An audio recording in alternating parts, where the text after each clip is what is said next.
When will you be okay? When will whatever is happening to you stop? When will the anxiety go away? When will the peace come? When will the depression stop? When will happiness come back? When will you find peace of mind? When will you smile? When will you trust? When will you forgive? When will you not feel pain anymore? When will the triggers go away? When will the patterns stop running your life? When will the emotional scars heal? I am speaking from first person experience. I never ask you to believe something that you don't experience. I'm speaking about what happened to me, what is my truth, and I'm telling you that if you're waiting for something to happen in the world, it's not going to. If you're waiting for an apology, if you're waiting for something to happen with friends, family, coworkers, whatever, it's not going to happen. If you're waiting for the memories to go away, it's not going to happen. If you're waiting for the thoughts to spontaneously become better thoughts, more positive, that's not going to happen. Not spontaneously. If you're waiting for grief, if you think grief will, I will stop experiencing grief when I stop missing the person. That's not going to happen either.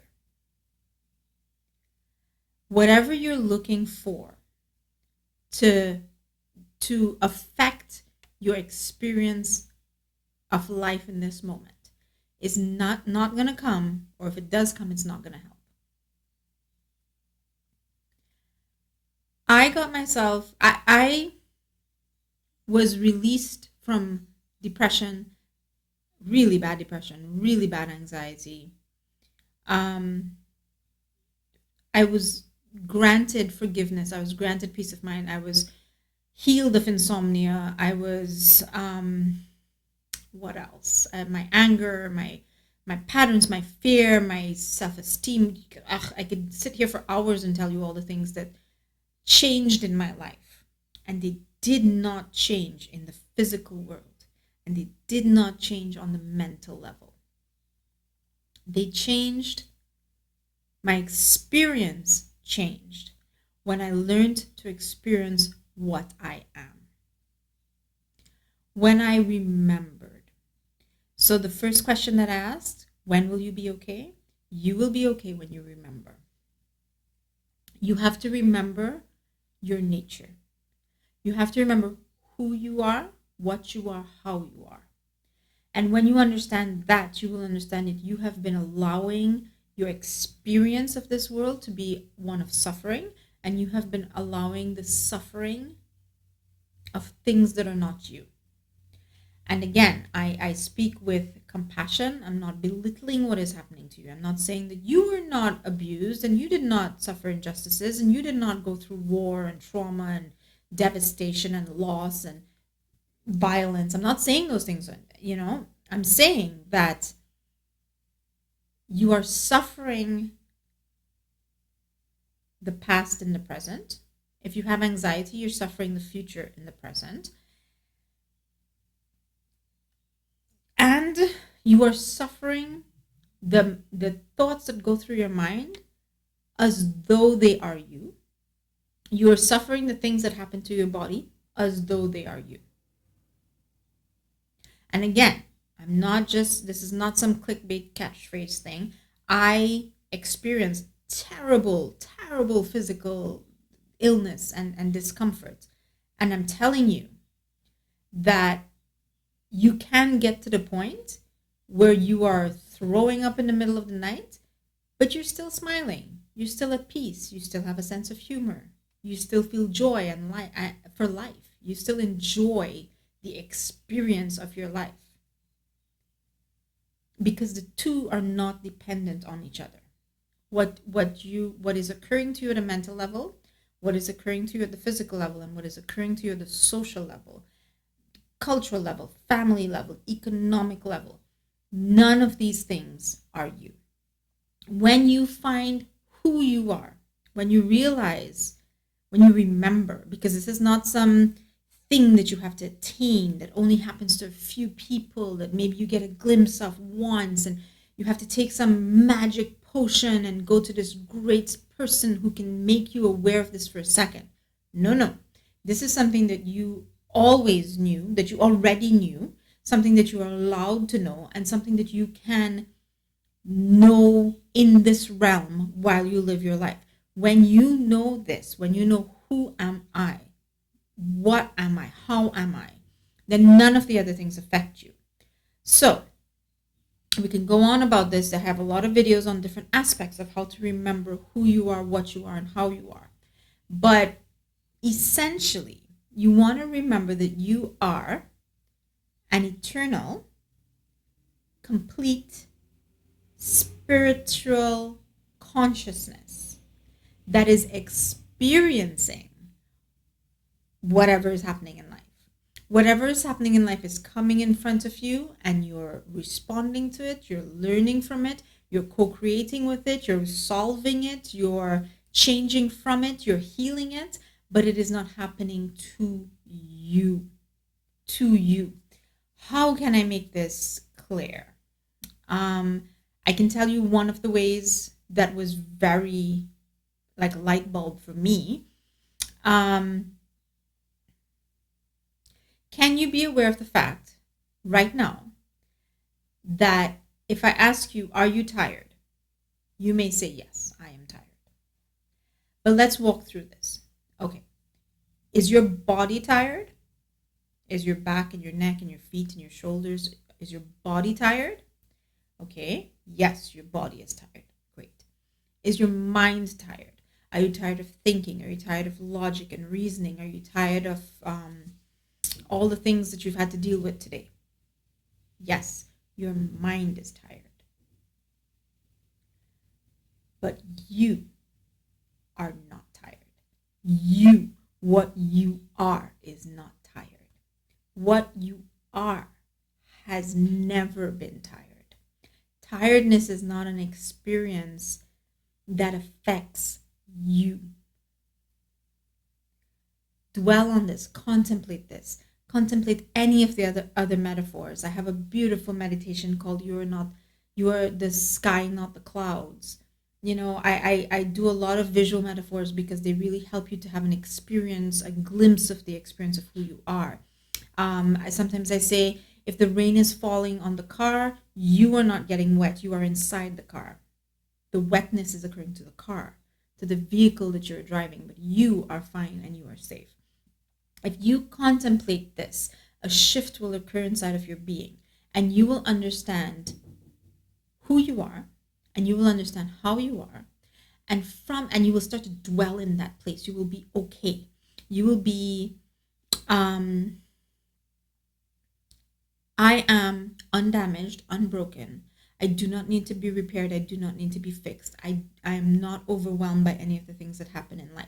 All of a sudden, all the things in your life that were coming at you, there a little gap occurs, and you can look at those things and you can say, okay, let's deal with these, right? You can say, I see that these emotions are happening a lot. The emotions are coming from the thoughts are coming from patterns and wounds.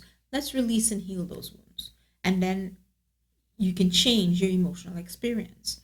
You can say, my mind has been trained to think a certain way, to be bitter, angry, paranoid, afraid, vengeful, whatever.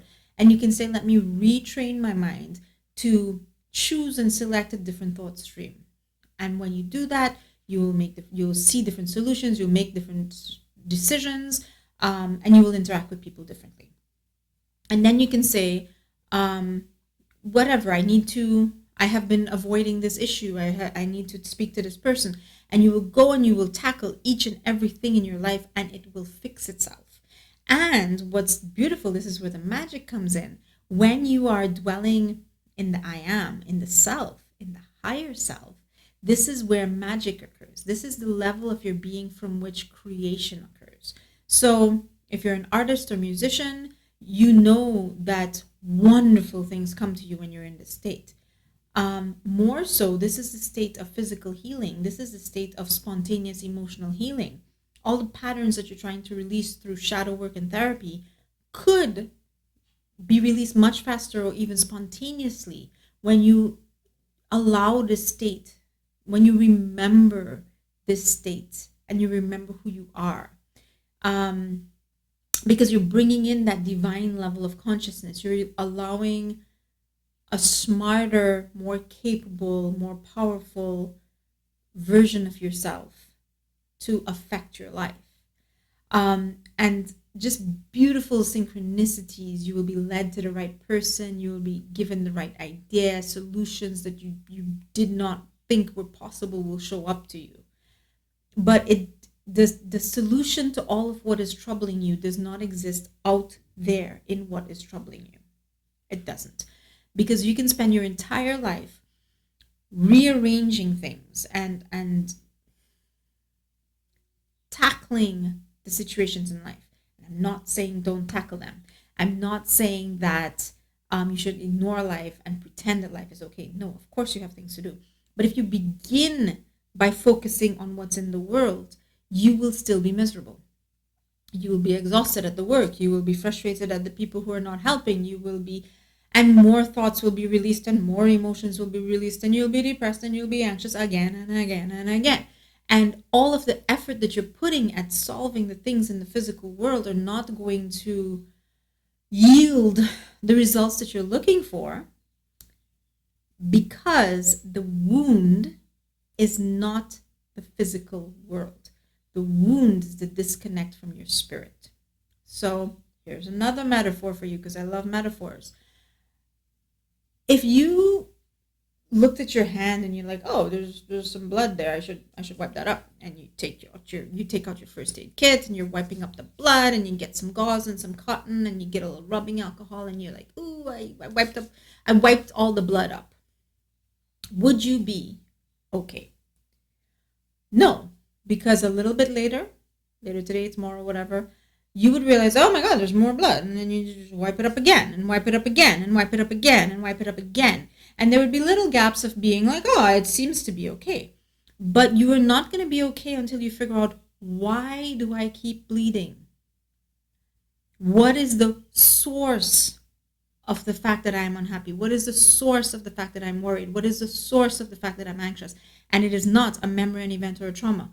The source, the wound, the cut that you need to heal in order to stop the blood is the fact that you have forgotten your spiritual nature. You have become disconnected from spirit. You have fallen for the illusion that you are damageable, that you are vulnerable, that you are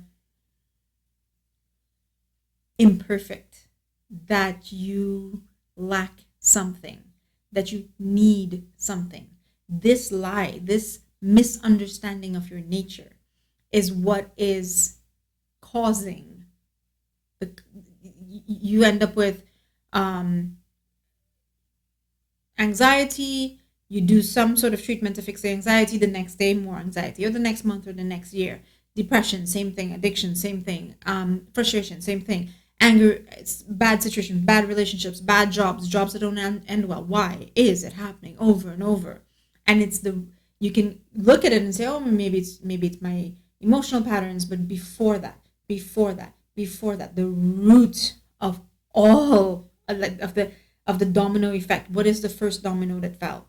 What is the first domino that fell that caused everything else? The first domino that fell is that somebody, when you were young, one or many people, shook you up so bad with their darkness that you forgot what light is. You forgot that light comes from you because you are light, and then you started to only notice the darkness in this world. That is the first domino that fell, and you need to fix that. So I appreciate you listening to this. I hope it resonated. If you're still here at this point in the video, then something inside of you is hearing the truth of this. And stick around in the channel. Explore. I have guided meditation playlists. I have the Bridges to Being meditation playlist. I have a playlist on experiencing being. This is what you want to do. You want to do meditations that will allow you to get glimpses of who you are, what you are, and how you are. And I will do many other videos If you want, I wrote a book on the art of being. The links are in the description. I'm going to find ways to help you to experience this and to understand this, and to make this your reality, to fix the first domino so that you can fix the others, right? Let's do this together. I appreciate you listening. I appreciate all of your comments. Please let me know what you think in the comment section so that I can know how to address these in other videos. And I just appreciate you being here. I'm honored to be a part of your journey. Thank you very much and have a wonderful day.